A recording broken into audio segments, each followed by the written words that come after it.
Well, the children first get introduced with the parts of speech through activities that we call key lessons or the key function of the part of speech. So if you are doing, for example, the verb, you would then have cards where they read and they have to do the action. If you can perform that part of speech in some way and link it to it having a meaning, it has more depth and it stays with them longer. So verbs are easy because so many of them are phonetic words. So even very young children can begin to read words and act them out. And then they try to guess each other's what they're doing. So it's kind of a game they play where they're doing these actions and they first kind of perform them and you try to guess what they are. We're going to learn a new grammar symbol today, and in order to do that, I'm going to show you this. What do I have here in my hand? A ball.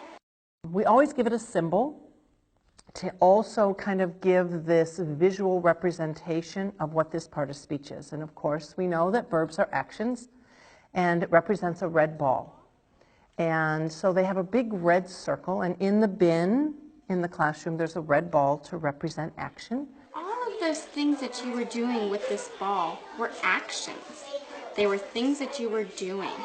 So we use a red ball or a red circle to represent action words. They will often, when in their writing, put that symbol, that red ball, above their verb. So it's very visual. Each part of speech is done in that way. It has a symbol. And look at the symbol for adverb. It's the same shape as what? A verb. And Grant, what's the last word you hear in adverb? Verb. So when we think of adverb, you're adding something to the verb. You're adding something to the verb. And then on in extensions through sentence analysis, where they begin to do some looking at the sentence and analyzing it, very similar to diagramming. And of course, you know, the parts of speech go hand in hand with that, of looking at, you know, what's the action, you know, who is it that does the action and what those words are. Now I've noticed here we have two nouns, the Olympic flag. Now let's take a look at this.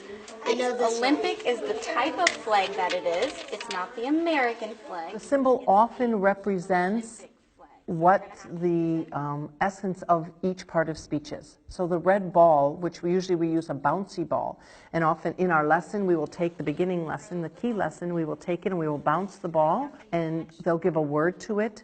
It's bouncing or it's moving, and we talk about that verbs are action, and this ball has an action when we bounce it.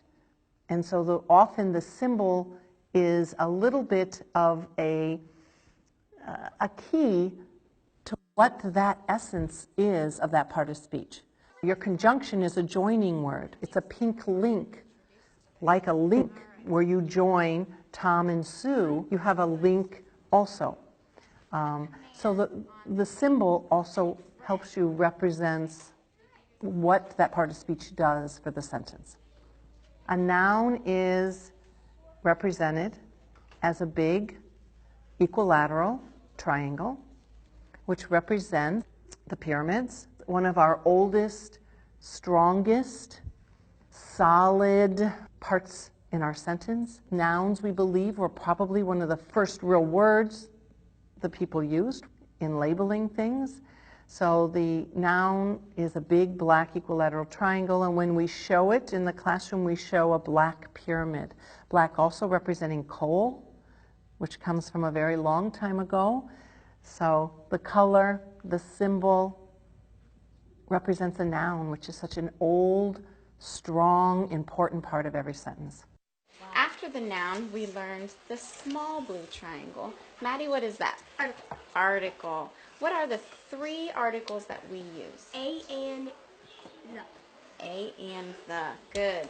Isha, after the light blue, we learned this symbol, which is dark blue. What is that called? Adjective. Adjective. And do you know what an adjective does? It describes a noun. It describes the noun. That's why.